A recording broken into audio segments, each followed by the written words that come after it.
স্ত্রী ও কন্যা সন্তানকে মেরে আত্মঘাতী স্বামী। বুধবার গভীর রাতে ঘটনাটি ঘটেছে চন্দননগর গড়ের ধার কলুপুকুর এলাকায়। রাতেই পুলিশ তিনজনের মৃতদেহ উদ্ধার করে ময়নাতদন্তে পাঠায়। পুলিশ ও স্থানীয় সূত্রে খবর, বছর 64 বাবলু ঘোষ স্ত্রী ও প্রতিমা ও কন্যা ষষ্ঠ শ্রেণীর ছাত্রী কৌশালীকে নিয়ে সেখানে থাকতেন। স্থানীয়দের দাবি, বাবলু 60টার প্যাড কাটতেন। এদিন রাতে 12টার পরে প্রথমে ভারী কিছু দিয়ে মাথায় আঘাত করে প্রতিমা, বয়স 46, কৌশালীকে বয়স 12, খুন করেন বাবলু। এরপরই নিজে গলায় দড়ি দিয়ে আত্মঘাতী হন। দেনায় জড়িয়ে গিয়ে বাবলু এই সিদ্ধান্ত নিয়েছে বলে প্রাথমিকভাবে অনুমান পুলিশের। আমি কোনো আওয়াজ পাইনি না। ভদ্রলোক এমনি খারাপ না, উনি ঠান্ডা প্রকৃতির মানুষ। কি কাজ করতো? লোটোর ব্যবসা ছিল। কতদিন ধরে বসবাস এখানে আপনার? একদম তো গায়ে দেয়ালের গায়ে বাড়ি। আমার বিয়ে হয়েছে 32 বছর। 32 বছর ধরে এদেরকে আমি দেখছি। মনে হয় এই যে কোনো সময় বাড়িতে অশান্তি বা কিছু এরকম। এই ভদ্রলোক খুব নিরীহ। তো কালকে কি শুনতে পেলেন? কালকে আমি কিছু শুনতে পাইনি। আসলে আমরাও ভেতরে ছিলাম, ব্যস্ত, মিস্ত্রি কাজ করছে। তারপরে তো অনেকটা দূর না, রান্নাঘরটা ওই যে লম্বা, আমাদের বাড়িটা না লম্বা। এমনি বাইরে কারোর সাথে ঝামেলা অশান্তি বাড়িতে এসে? আমি তো সেটা বলতে পারবো না, আমাদের সাথে কোনো। তা কখন কি শুনলেন এই ঘটনা? আমি ঘুমিয়ে পড়েছিলাম রাত্রে। তারপরে আজকে সকালে শুনলাম। হ্যাঁ, কি শুনলেন? আমি শুনলাম নাকি ওই বাবলুরাই নাকি ওদেরকে মেরে দিয়েছে। কাদেরকে?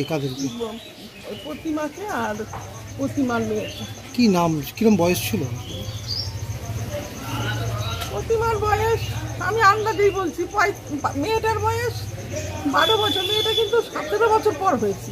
17 বছর। আর স্ত্রীর বয়স কিরকম? আমি আন্দাজেই বলছি 45-46। আমি বাবলুর বয়স আনুমানিক?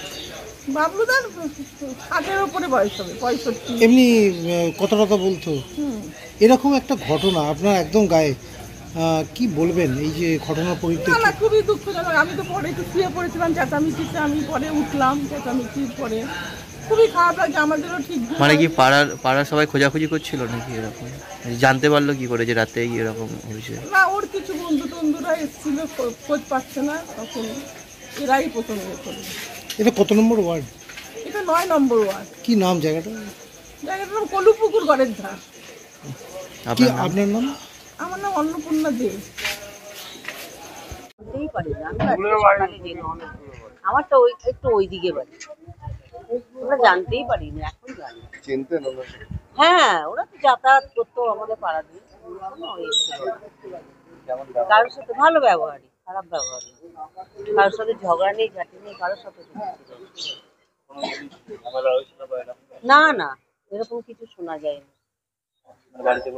না, আমার নাম অপর্ণা কর।